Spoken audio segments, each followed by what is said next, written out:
This video is about enzymes and chemical reactions. And we can see in this picture here, these are some representations of various enzymes with their different shapes in some sort of solution.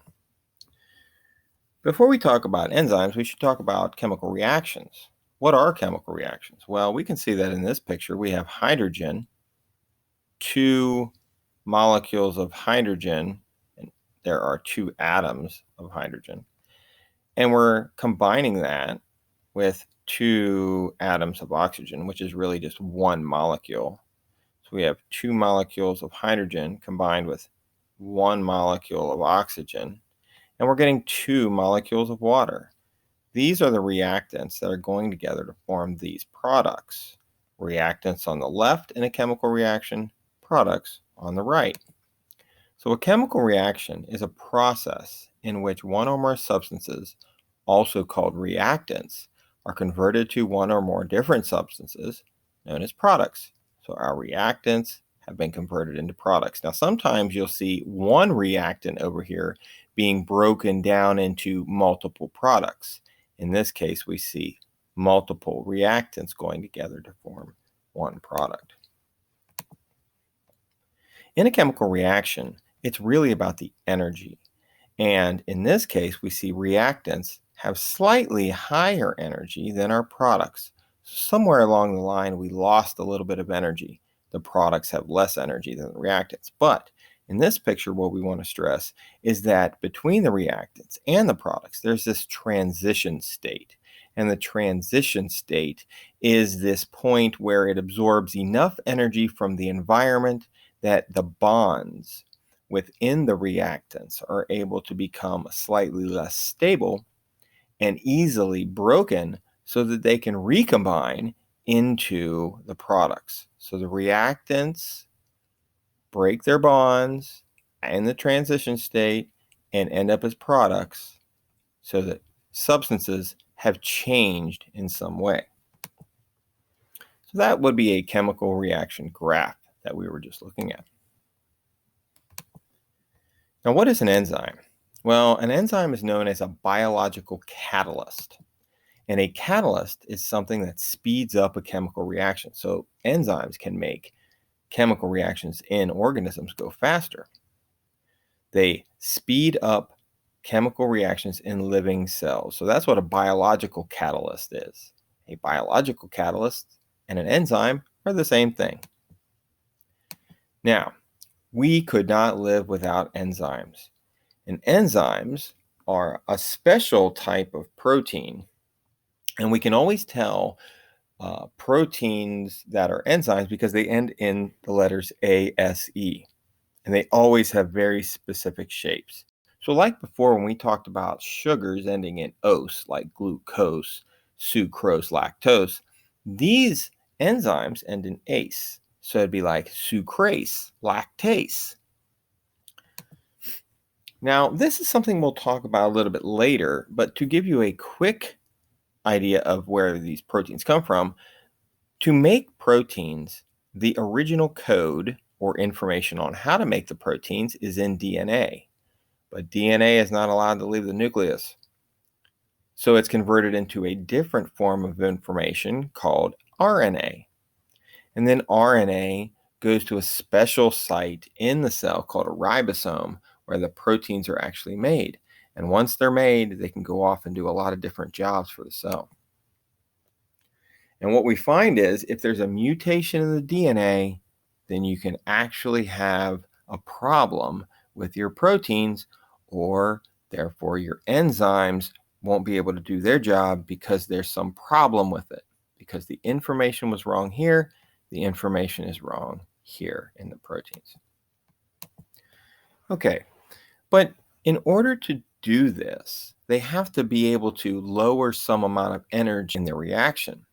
So what enzymes do is they lower what's called the activation energy. It's that energy that takes it to the transition state in order to change it from reactants to products. It needs to lower the activation energy, which is the energy required for a reaction to begin. So what we have here is a little graph of a chemical reaction, kind of like the one we saw before, but this time we have some more things labeled. And we're going to label these on our document as well. The black line happens to be a reaction without an enzyme, and we can see how high this activation energy hill is right here. The red line is with an enzyme, so we can see that this little hill to get to the transition state is a little bit smaller. So if it's a little bit smaller, it's going to take less energy to cause the reactants to go from this level down to the products on this level. So by having a smaller hill to the transition state, you can actually have the reaction occur faster. Now, A is our amount of activation energy without an enzyme, and B is the amount of activation energy with an enzyme. So this is without an enzyme, and this is with an enzyme.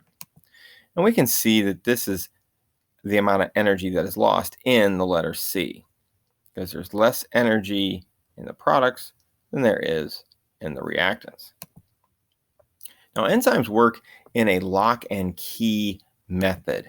So when we look at an enzyme, they are always shaped in a very special way that fits onto their substrate or the reactant that they're going to work on. And this area is called an active site. And the active site is going to fit have a special shape that the substrate will fit into while the reaction is taking place. And it fits like a lock and key. And so we call it the lock and key mechanism. So here we have an enzyme. That's this blue area. And then this white area is the active site. Now this shape matches up exactly with this substrate that's right here. And the substrate will fit in just like a lock going into or a key going right into a lock. And it'll fit like this. So we call this enzyme plus substrate in this part. This is the enzyme substrate complex because they're connected. And then once the product is formed, that's the two pieces right here, they will leave the enzyme, and the enzyme remains unchanged, and it can go work on another substrate or another reactant. Substrate and reactant, kind of like the same thing. So you have the enzyme having a specific shape. You have a substrate that fits into that shape. You have the enzyme substrate complex that turns the substrate into product. And just like before, you could go from one substrate to two products, or you could go from two substrates to one product. It really depends on what the situation is. The point of this picture is that it acts as a lock and key. The substrate is like the key, and the enzyme is like the lock. Now, a couple properties of enzymes. First of all, they're all made of protein. They are not changed by the reactions as they speed the chemical reactions up. The enzymes come out just like they went in. And they're very specific, meaning that only one of them will work on a particular substrate. So one enzyme will work on one substrate. Some other terms we should probably know. Well, substrate. Substrate is the substance that the enzyme is going to work on. Product is what we get out of the reaction, the substance that is made by the reaction. Now, a couple things can affect the way enzymes function. One of the things that can affect the way enzymes function is temperature.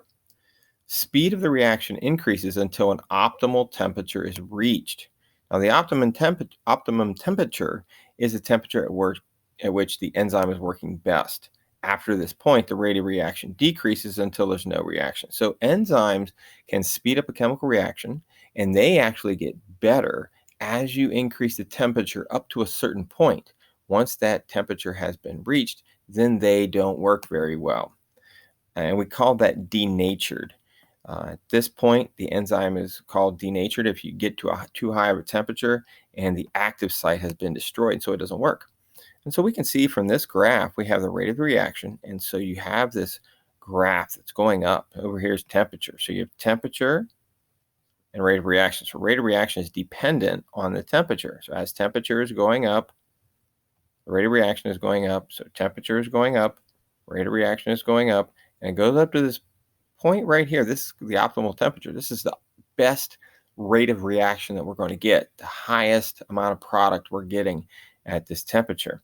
And then all of a sudden you get a little too high, and all of a sudden it drops off because the enzyme is denatured and now it's not working anymore.